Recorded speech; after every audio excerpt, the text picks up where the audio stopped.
Assalamualaikum warahmatullahi wabarakatuh. Halo guys, kembali lagi ya di channel gua si Bola Reader.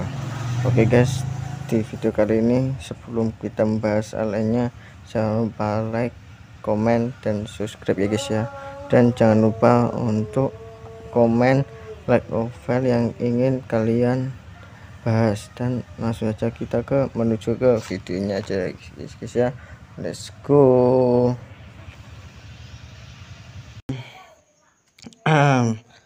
Oke guys, kembali lagi bersama saya Bola Reader. Oke guys, sebelum melanjutkan bahasannya, maaf ya guys ya, karena udah vakum beberapa hari atau enggak udah seminggu lebih kayaknya nggak upload video karena ada masalah itu, nggak ada internet ya guys ya, alias nggak ada kuota. Jadi kali ini gua akan mencoba untuk rajin upload. Gua akan buang ini semua kuota untuk konten-konten pembahasan ya, dan langsung saja kita menuju pembahasannya aja guys ya. Dan kali ini gua akan membahas light novel yang berjudul Kira Ware Mau Ga Bot Suraku Reijo Tokoi ni Ochite Naniga Warui volume 1. Dan langsung saja kita menuju pembahasannya aja ya guys ya. Let's go. Prolog. Raja Iblis menginginkan keluarga yang nyaman. Meningkat di atas gurun, cahaya pertama matahari mengungkapkan pemandangan yang menakutkan. Sekelompok 100 setan aneh, wajah mereka tertutup goresan dan memar, bersujud di tanah yang dingin. Kami sangat menyesal, kami tidak akan pernah bertindak dengan cara yang bodoh lagi. Tolong maafkan kami, Tuan Anima. Bahkan udara itu sendiri bergetar ketika iblis-iblis yang memar memohon untuk hidup mereka, dipaksa untuk mendengarkan permohonan menyedihkan mereka setelah terjebak dalam perkelahian pertama di pagi hari. Dia menghela nafas kesal. Pengampunan, suara murka itu membuat mereka merinding. Kau ingin pengampunan? Beberapa dari mereka mencoba mencuri pandang ke sumber suara itu, tetapi saat mereka melakukannya, semua warna memudar dari wajah mereka. Mata mereka dipenuhi teror. Insting mereka berteriak pada mereka untuk melarikan diri, tetapi rantai ketakutan mereka yang luar biasa tidak mudah diputuskan. Sumber ketakutan mereka yang melumpuhkan berdiri di atas mereka, mengenakan jubah hitam dan tudung yang menutupi wajahnya. Izinkan saya bertanya kepada Anda, bagaimana reaksi Anda jika seseorang melakukan hal yang sama kepada Anda? Maukah kamu memaafkan mereka? Dia Anima melototi gerombolan itu dengan mata merahnya dan mengajukan pertanyaan sederhana namun kuat. Setan-setan itu meringkuk lebih erat di bawah tekanan besar, bertukar pandangan dalam upaya untuk saling menjatuhkan, sampai akhirnya seorang pria berlidah perak namun lembut menjawab, maafkan mereka. Tidak, jika ada yang berani menyerang kelompok kami yang meliputi kepala kesatria Julat, uskup gereja Mostor, 10 elit dari Oracle, dan kepala klan Baron, mereka pasti akan menghadapi kematian. Dia membual tentang kekuatan elit yang mereka kumpulkan untuk operasi mereka. Sial baginya, Anima tidak tahu siapa orang-orang itu. Tidak hanya dia keluar dari lingkaran karena dia sudah pensiun berabad-abad yang lalu, tetapi tidak ada satupun dari musuh yang dianggap mengintimidasi itu bahkan menimbulkan ancaman. Bahkan tidak harus menggunakan sihir. Tinjunya yang terpercaya sudah cukup untuk mengirim pasukan mereka, dan karena itu dia tidak memutuskan alasan untuk peduli dengan nama mereka. Tapi selain kekuatan tempur mereka, jawaban pria lemah itu benar. Dosa seperti mereka hanya bisa ditembus dengan kematian. Dosa mereka adalah mencoba membunuh Anima dalam tidurnya. Mereka telah mengepung rumahnya di bawah naungan malam dan menggunakan mantra yang kuat untuk mengukir lubang yang dalam dan menganga di sekitarnya. Rumah itu sendiri tidak rusak karena dindingnya telah diperkuat dengan mantra pertahanan, tetapi pemandangan tenang yang sangat dia cintai telah hancur. Mereka mungkin tidak mendaratkan satu pukulan pun pada Anima sendiri, tetapi itu tidak mengubah apapun.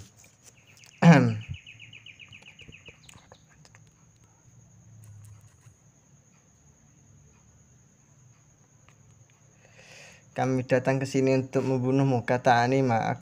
Saya kira itu berarti Anda siap untuk kehilangan nyawa Anda dalam melakukannya. Tidak, sama sekali. Aku mohon, tunjukkan belas kasihan. Tolong jangan bunuh aku. Dan dia pikir mereka putus asa selama pertarungan mereka. Dia mungkin tidak perlu khawatir tentang mereka yang datang setelah hidupnya lagi. Tapi sayangnya mereka bukan satu-satunya yang menginginkan dia mati.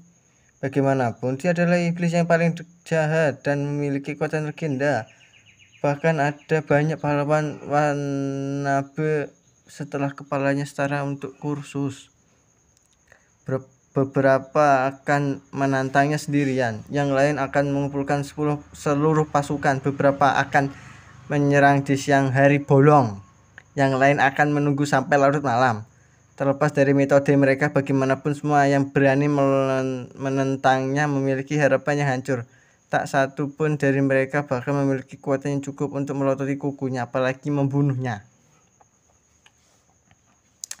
Meski begitu, orang-orang bodoh itu terlalu bangga untuk mempercayai rumor tentang kekuatannya yang tak terhitung banyaknya.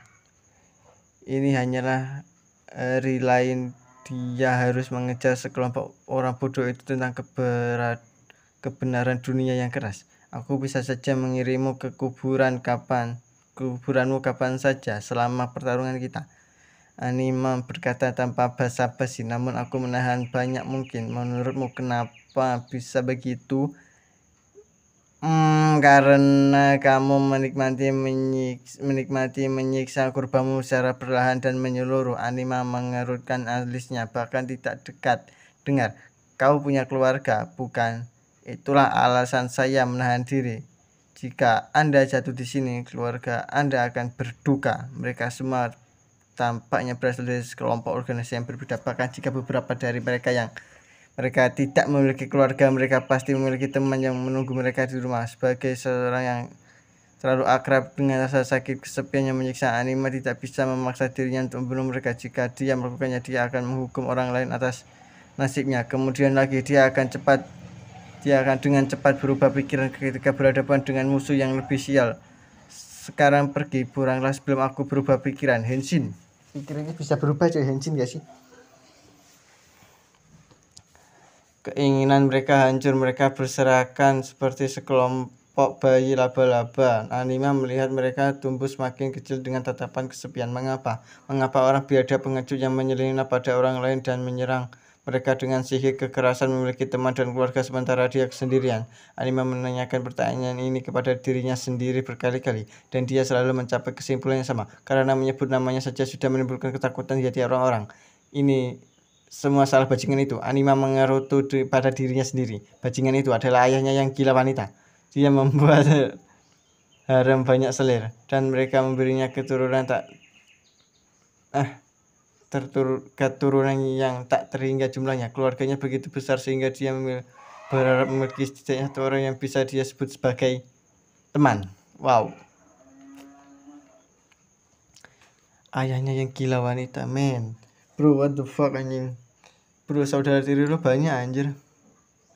Tetapi penampilannya yang mengancam secara alami membuat semua orang menjauh. Ibunya sendiri bahkan tidak mau menyebut namanya dengan dia. Kesepian itu mengikisnya sampai dia mencapai titik puncaknya. Dalam mengejar kontak manusia, dia pergi untuk mencari istri dan menetap dengan keluarga kecil yang bahagia dan damai. Akan tetapi terkutuk dalam kesendirian di tahun-tahun awalnya telah membuat keterampilan orang-orangnya tidak ada. Dia tidak memiliki keberanian untuk berbicara dengan seorang wanita, apalagi merayunya. Buset. Anjir. Putus asa untuk bantuan, mereka menyerah pada rasa malunya dan meminta nasihat dari ayahnya yang mengatakan kepadanya satu hal: wanita berduyun-duyun ke yang atas, yang kuat. Anima yang mudah dan mudah dipengaruhi mengagumi kebijaksanaan yang diberikan kepadanya oleh orang tuanya. Bagaimanapun dia adalah pria yang kuat dan tangguh dalam pertempuran dengan sekawanan wanita yang memenuhi setiap keinginannya. Jika menjadi kuat berarti saya bisa membangun keluarga bahagia, maka menjadi yang terkuat di dunia berarti saya bisa membangun keluarga paling bahagia di dunia. Didorong oleh pemikiran itu, Anima menempuh jalan kematian dan kehancuran. Dia menantang prajurit paling elit di seluruh negeri. Ketika manusia tidak bisa lagi melawannya, dia mulai melawan iblis, dan di akhir perjalanan 100 tahun dia adalah makhluk paling kuat di dunia. Selama pertarungan yang tak terhitung banyaknya, Anima mengalami cedera demi cedera sampai dia tidak lagi merasakan sakit. Buset, sampai kebal ini. Tubuhnya menjadi sekeras batu, otot-ototnya robek dan rusak setiap hari. Hanya untuk sambutan menjadi lebih kuat, dia menjadi begitu kuat sehingga dia bisa mengeluarkan sihir, hanya menggunakan tinjunya untuk mengeklaim kemenangan atas musuh-musuhnya. Dengan kekuatannya yang telah lama melampaui manusia normal, dia hanya dikenal sebagai Raja Iblis, dianugerahi dengan gelar yang diberikan hanya kepada yang terkuat dari semua non-manusia. Pasti membangun keluarga paling bahagia di dunia berada dalam jangkauannya. Anima sangat gembira karena akhirnya dia bisa mewujudkan impiannya. Sisa dunia di sisi lain kurang begitu. Setiap wanita yang ditemuinya lumpuh karena ketakutan atau lari.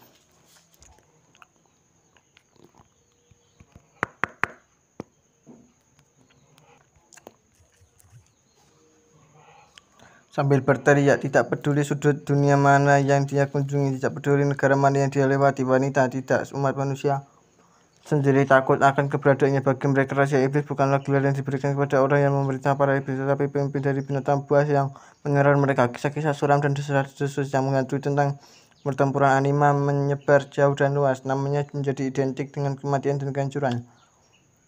Diusir oleh umat manusia, Anima tidak hanya dikategorikan sebagai demi-human, tetapi juga dicap sebagai pemimpin iblis. Dia diperlakukan dengan rasa takut dan jijik oleh manusia, yang membangun keluarga bahagia menjadi hal yang hampir mustahil. Lagi pula, wanita seperti apa yang akan memilih untuk menikahi monster? Namun dia tidak menyerah. Bahkan jika dia tidak memulai sebuah keluarga, dia yakin dia pasti bisa membuat setidaknya satu teman. Namun jika dia mau berteman dengan Raja Iblis, ada beberapa yang mengulurkan tangan kepadanya, tetapi sebagai seorang yang dibenci oleh seluruh dunia, Anima belajar membaca maksud sebenarnya dari orang asing. Dengan sekali pandang, mereka mungkin mendekatinya dengan senyum ramah dan kata-kata manis, tetapi membunuhnya hanya lelucon. Dunia melihatnya sebagai musuh. Nasib ayahnya membuatnya terkutuk dalam kesepian abadi. Saya tidak ingin menjadi wanita yang seperti ayah saya. Aku hanya ingin sebuah keluarga. Jika hanya satu orang yang mencintaiku, itu sudah cukup membuatku bahagia. Setan hidup selama sekitar 300 tahun, yang berarti Anima dikutuk lebih dari 150 tahun dalam kesendirian. Dicap sebagai Raja Iblis adalah nasib yang lebih buruk daripada kematian. Kehidupan abadi itu kutukan, bro, bukan anugerah. Ingat kata Cicilion.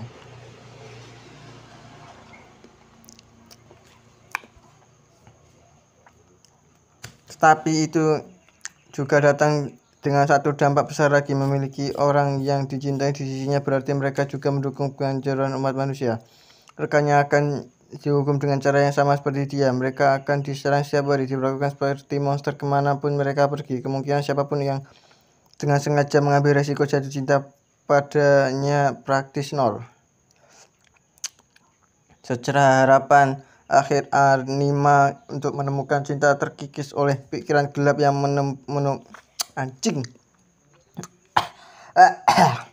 yang menutupi pikirannya. Ketika tiba-tiba sebuah lingkaran merah muncul di kakinya. Apa ini? Cahaya yang dipancarkan menyelimuti tubuhnya dari segala arah dan dengan cepat menjadi lebih terang, mewarnai penglihatannya menjadi merah. Dia merasa seolah-olah perutnya akan jungkir balik ketika fenomena aneh itu akhirnya mereda. Demon Lord anime bertemu dengan cinta dalam hidupnya.